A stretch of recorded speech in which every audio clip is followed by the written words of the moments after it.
Perkenalkan, nama saya Prof. Rozi dengan NIM 24111170. Prodi Pendidikan Agama Islam Fakultas Tarbiyah, kelas KAI 4Y. Di sini saya akan memenuhi tugas UAS dari mata kuliah Fikih Muamalah yang diampu oleh Bapak Insan Jauh dari MTI. Untuk kasus yang akan saya presentasikan pada hari ini yaitu tentang analisis fikih muamalah, yaitu restrukturisasi, vintage dan crowdfunding.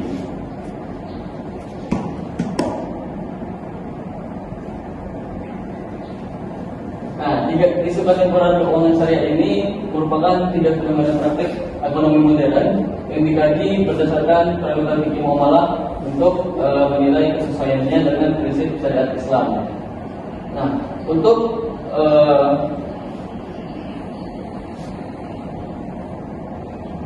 pertama tentang restrukturisasi dan cost ini menganalisis tentang keabsahan biaya administrasi pada perpanjangan tenor pinjaman dari perspektif akad card dan anti riba. Kemudian yang kedua tentang vintage lending, yaitu mengurangi batas tegas antara biaya layanan pujak yang dibolehkan dan praktik riba terselubung dalam pinjaman online. Kemudian yang ketiga crowdfunding digital, yaitu menilai transparansi platform donasi berdasarkan prinsip amanah, wakalah bil ujrah dan larangan dorong. Nah, untuk masalah pertama yaitu tentang restrukturisasi pembiayaan dan akad card. Nah, akad card adalah perjanjian tabarruk atau saling membantu tanpa niat profit.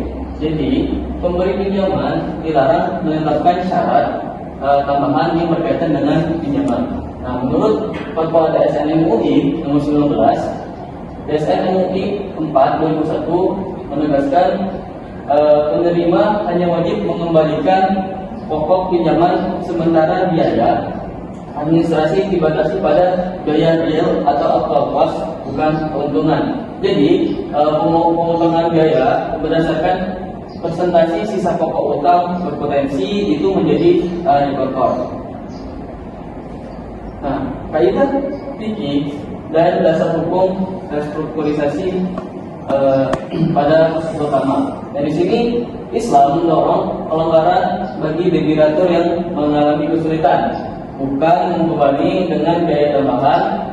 Restrukturisasi ini harus menjadi sarana ta'isir atau kemudahan, bukan celah komersial. Nah, di sini Rasulullah SAW bersabda, setiap pinjaman yang memberikan manfaat yang dipersyaratkan kepada pemberi pinjaman adalah riba.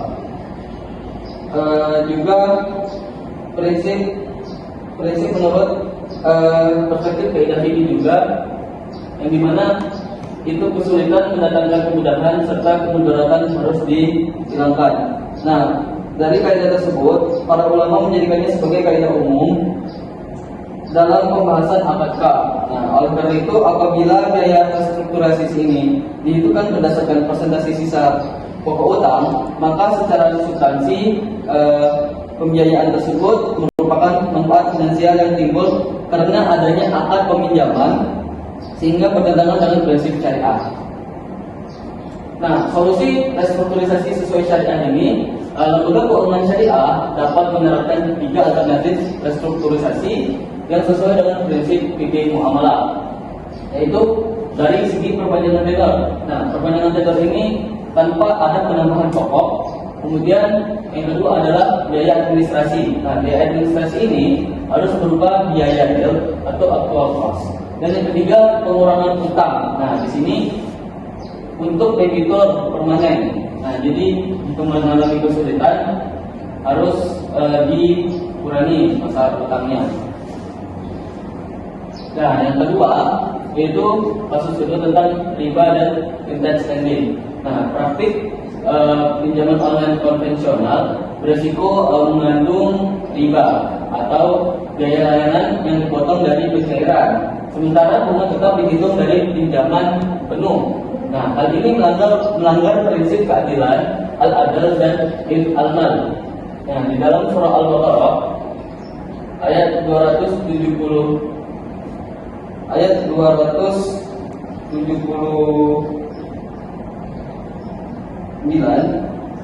menyatakan bahwasanya wahai orang-orang yang beriman, bertawakallah kepada Allah dan tinggalkan riba tersebut. Nah, di sini ada perbedaan antara batas ujrah atau bisa dibilang versus riba terselubung. Nah, perbedaan mendasar antara riba dan jasa yang diperbolehkan dan riba terselubung dalam fintech lending. Yang pertama, ujrah yang diperbolehkan, yaitu didasarkan pada jasa real yang diberikan atau actual cost tadi. Kemudian besarnya sesuai gaya operasional nyata actual cost. Kemudian tidak dihitung dari persentase pinjaman dan tidak menjadi keuntungan dari akad yang diutangkan tersebut. Kemudian untuk riba yang terselubung di sini dalam kasus ini dihitung berdasarkan persentase pinjaman, dipotong dari dana cair atau nilai cair lebih kecil, kemudian disertai bunga atau tambahan selama masa pinjaman, kemudian menjadikan akad utang sebagai sarana profit. Nah, jadi itu perbedaan antara batas ujrah dan riba terselubung.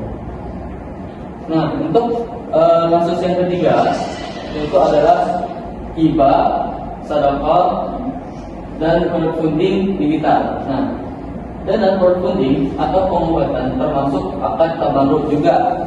Nah, yang menuntut prinsip amanah, sidik, dan transparansi atau bayar.